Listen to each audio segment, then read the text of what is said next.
अस्सलाम वालेकुम वरहमतुल्लाहि वबरकातुहू। बिस्मिल्लाहिर्रहमानिर्रहीम। अल्हम्दुलिल्लाह वस्सलातु वस्सलाम अला रसूलिल्लाहि व अला आलिहि व अस्हबिहि व अजमईन, अम्मा बाद। आज का जो टॉपिक है, आजमाइश आते ही सब्र करना है, और आजमाइश आते ही तभी सब्र करना है, वक्त के साथ सब्र सबको आ जाती है। उस वक्त का ये नस्ल है कि मोहम्मद सल्लल्लाहु अलैहि वसल्लम मदीने में एक गली से गुज़र रहे थे। तभी एक औरत को देखा कि क़ब्र पर बैठी रो रही थी।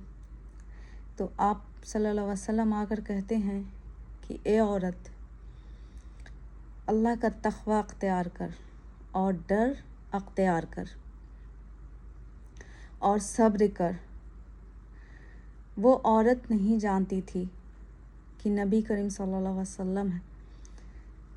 कहने लगी कि जाओ, आप बड़ी बातें कर रहे हो, मेरा क्या नुकसान हुआ है आपको क्या पता तो, और मुझे सब्र कह रहे हैं। तो आप सल्लल्लाहु अलैहि वसल्लम खामोशी से वहाँ से चले गए। पीछे से एक सहाबा आए और कहने लगे कि ऐ औरत, तू पागल हो गई है क्या? तुझे अक्ल भी है कि नहीं?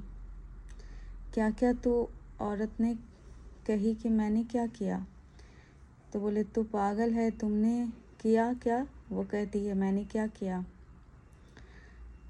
क्या क्या किया? तो वो कहते हैं कि नबी करीम सल्लल्लाहु अलैहि वसल्लम थे।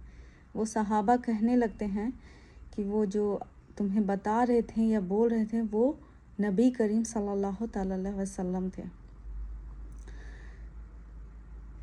तो वो रसूल थे। वो औरत बोलने लगी, वो अल्लाह के रसूल थे, मुझे एकदम पता नहीं था। वो उठी, फ़ौरन भागी। वो कहती है हुज़ूर सल्लल्लाहु अलैहि वसल्लम को कहती कि मैं माफ़ी चाहती हूँ, आपको मैं नहीं पहचानी थी।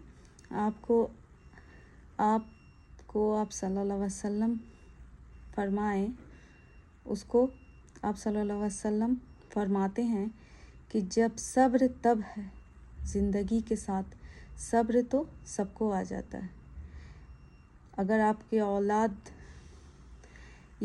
में से कोई भी औलाद छीन गए हो, तो आज सब्र है, 10 दिन या 50 दिन के बाद सब्र तो सबको आ जाते। मेरे यहाँ किसी का इंतकाल हो तो सब्र आज है, चूँकि 10-12 दिन बाद सब्र सभी को आ जाते। अगर किसी के यहाँ किसी का इंतकाल होता है तो सब्र उस दिन है, या 10 दिन बाद या 20 दिन बाद सब्र तो सबको आ जाती है, या 1 साल बाद भी सब्र सबको आ जाती। जब आजमाइश आए तो क्या करना है? सब्र करना है। ये सबसे अहम चीज़ है कि जब आजमाइश अल्लाह की तरफ से आए तो डट के मुकाबला करना, सब्र करना है।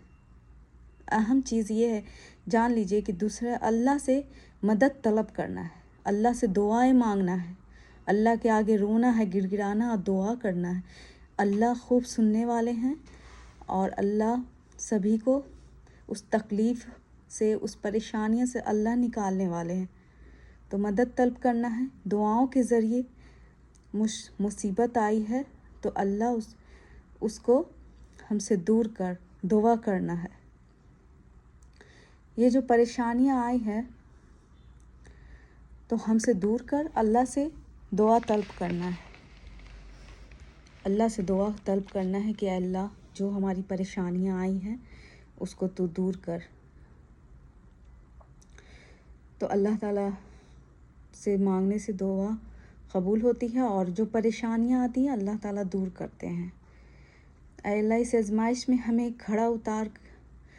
तो इस आजमाइश में जो खड़े, अल्लाह ताला से कहना है कि ऐ अल्लाह, اس آزمائش میں ہمیں کھڑا اتارتے ہیں، تو اس آزمائش کو بھی دنیا اور آخرت میں میرے لیے فائدے کا ذریعہ بنا۔ تو اس آزمائش میں ڈٹ کر ان مصیبتوں اور پریشانیوں کو مقابلہ کرنا ہے، ہمت کے ساتھ سامنا کرنا ہے، اللہ کے عذر کے ساتھ اس مصیبت کا سامنا کرنا ہے۔ اے اللہ، اس مصیبت کے بدلے تم سے میں عذر سبب کرتا ہوں۔ اللہ سے یہ کہنا ہے کہ اے اللہ، اس مصیبت کے اس سے میں آپ سے عذر سبب کرتا ہوں۔ ایمان کے بعد ان مصیبت میں اللہ سے عذر طلب کریں، اللہ سے اے اللہ میں اس مصیبت کو خاموشی سے برداشت کروں گی، تجھے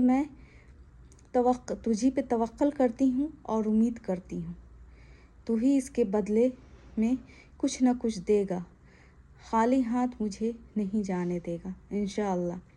تو مصیبت کا عذر طلب اللہ سے آپ کیجئے، شیطان کو آپ کو بہکانے کا یا کمزور کرنے کا کوئی بھی موقع مت دیجیے، کسی بھی شیطان کو بھڑکانے یا بہکانے کا موقع مت دیجیے، اس لیے کہ بار بار ہم کہتے ہیں کہ مسلمان وہ ہے جس کا ایمان درست ہے۔ میں جیسے بیمار میں ویسا ہی ہوتا ہے، مالداری میں جیسا ہوتا ہے، غربت میں ایسا ہی ہوتا ہے۔ وہ مومن سچا نہیں ہے جس کا ایمان تندرست نہیں ہے۔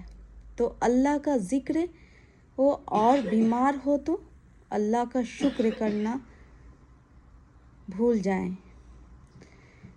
اگر آپ بیمار ہوتے ہیں تو اللہ کا شکر کرنا ہی بھول جاتے ہیں، اگر آپ خوش ہوتے ہیں تو اللہ کو ہی بھول جاتے ہیں۔ آپ کو مال دولت ہر چیز سے اللہ نے آپ کو نوازا تو آپ اس ٹائم اللہ کو بھول جاتے ہیں۔ جب آپ کو غم یا بڑا تکلیف یا بہت بھی پریشان ہوتے ہیں تو پھر ادھر ادھر آپ بھٹکتے ہیں۔ تو اللہ کا ذکر اور بیمار ہو تو اللہ کا شکر کرنا بھول جائیں، تو وہ ایمان سچا نہیں ہے۔ آپ بیمار ہیں تو آپ ڈٹ جائیں اللہ کے آگے، اللہ بیماری دیتے ہیں تو شفا بھی دیں گے، وہی دیتے ہیں مصیبت اور آزمائش۔ تو اللہ کا عذاب ہے یا اللہ کی طرف سے مصیبت، اللہ کی طرف سے یہ میں اس پر صبر کروں گا۔ اگر اللہ کی طرف سے کوئی بھی عذاب ہے یا تکلیف ہے تو اس پر صبر کریں، آزمائش ہے تو ضرور صبر کریں۔